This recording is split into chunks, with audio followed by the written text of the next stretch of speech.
కృష్ణా జిల్లా గన్నవరం మండలం వెంకట నరసింహాపురం కాలనీలో స్వర్గీయ ఎన్టీఆర్ విగ్రహాన్ని ఆవిష్కరించారు. ఈ సందర్భంగా ఆయన విగ్రహానికి పూలమాలలు వేసి నివాళులర్పించారు. ఈ కార్యక్రమంలో ఎమ్మెల్యే యార్లగడ్డ వెంకట్రావు, మాజీ ఎమ్మెల్యే దాసరి బాలవర్ధన్ రావు తదితరులు పాల్గొన్నారు.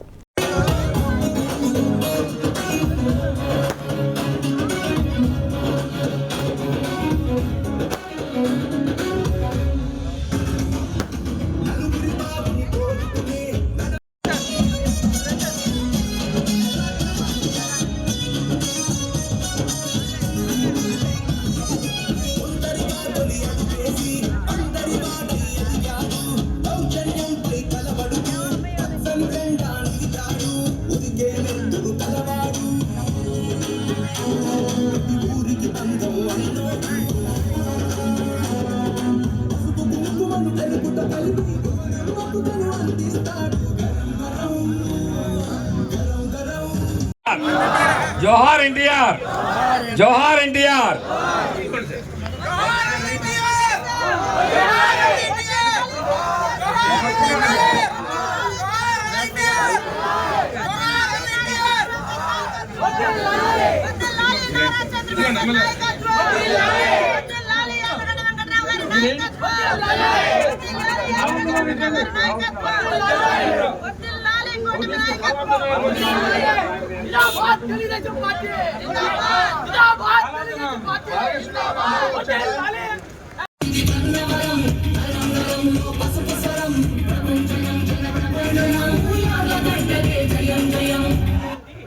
అన్నగా పిలిచినటువంటి నందమూరి తారక రామారావు గారి 30వ వర్ధంతి సందర్భంగా ఈ రోజున మరి వారి విగ్రహాన్ని ఇక్కడ మన ప్రతిష్ఠ చేసుకోవడం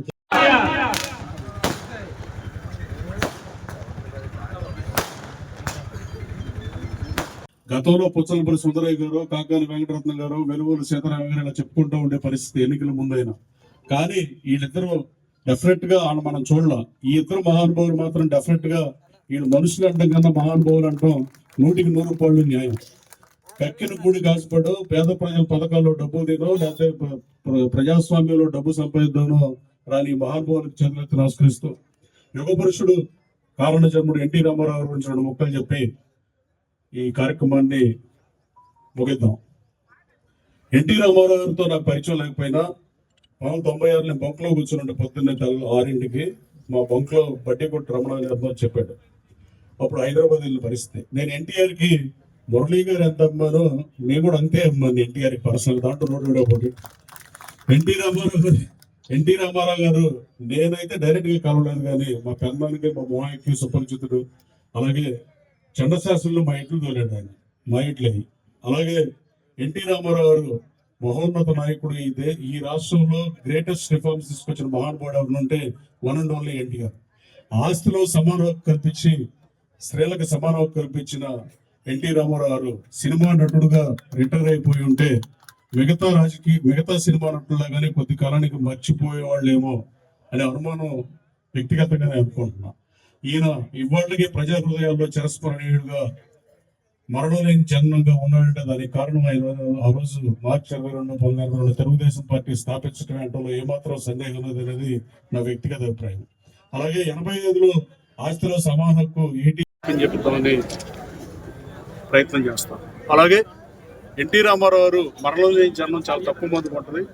ఎన్టీ రామారావు సినిమా నటుడుగా రిటైర్ అయిపోయి ఉంటే రామారావు గారు కూడా కృష్ణుడి పాత్రలు అయ్యి ఈ తరం ఇప్పుడు వరకు గుర్తుండేవాళ్ళే, కానీ ఇప్పుడు నెక్స్ట్ జనరేషన్ ఇప్పుడు ఎవరైతే 20 సంవత్సరాలు 15 సంవత్సరాల పిల్లలకి గుర్తుండేవాడు కాదేమో, మిగతా సినిమా నటులాగా ఎన్టీ రామారావుని కూడా మర్చిపోయేవాళ్ళేమో అని అనిపిస్తూ ఉంటుంది. వ్యక్తిగతంగా చెబుతుంది పార్టీ తరఫున. కానీ ఎన్టీ రామారావు గారు ఆచంద్ర తారాత్మం ఇవాళ ప్రజల్లో ఉన్నాడంటే దానికి కారణం 1982 మార్చి 22 తెలుగుదేశం పార్టీ స్థాపించడం అనేది చరిత్ర చెప్పే చారిత్రాత్మక.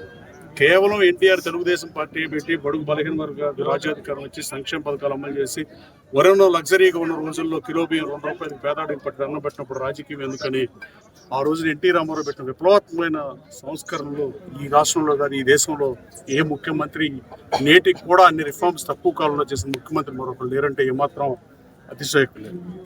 తర్వాత కాలంలో చంద్రబాబు నాయుడు ముఖ్యమంత్రి అయిన తర్వాత చంద్రబాబు నాయుడు గారు ఈ రాష్ట్ర బడ్జెట్ని 10 రెట్లు పెంచిన ముఖ్యమంత్రి ఎవరు ఉంటే one and only Nara Chandrababu Naidu. అలాగే ఎన్టీ రామారావు గారితో నాకు డైరెక్ట్ పరిచయం లేకపోయినా మా ఎట్లు చండశాస్త్రుడు సినిమాలో మా ఎట్లు తోలిన పరిస్థితి. మా పెన్నానికి కానీ మా మావయ్యకి కానీ ఎన్టీఆర్ సుపరిచితులు. మా గ్రామానికి కానీ పెనమచ్చ కానీ కృష్ణాపురం కానీ ఎన్టీ రామారావు కానీ హరికృష్ణ గారు కానీ ఎన్టీఆర్ బిడ్డలు కానీ ఎన్నోసార్లు నేను పార్టీ పెట్టకముందే వచ్చిన పరిస్థితి. అలాగే ఎన్టీఆర్కి కొంతమంది అభిమానులు ఉంటారు, కొంతమంది భక్తులు ఉంటారు. వాళ్ళలో మురళీ గారి భక్తులు నేను భావిస్తూ వైఎస్ చౌదరి లాగా. అలాగే నేను కూడా 2007లో ఎన్టీ రామారావు గారికి ప్రభుత్వం ఇచ్చే అవార్డుని ఆ రోజు రాజశేఖర్ గారి ప్రభుత్వం ఆపేస్తే నేను మహానాడుకు వచ్చి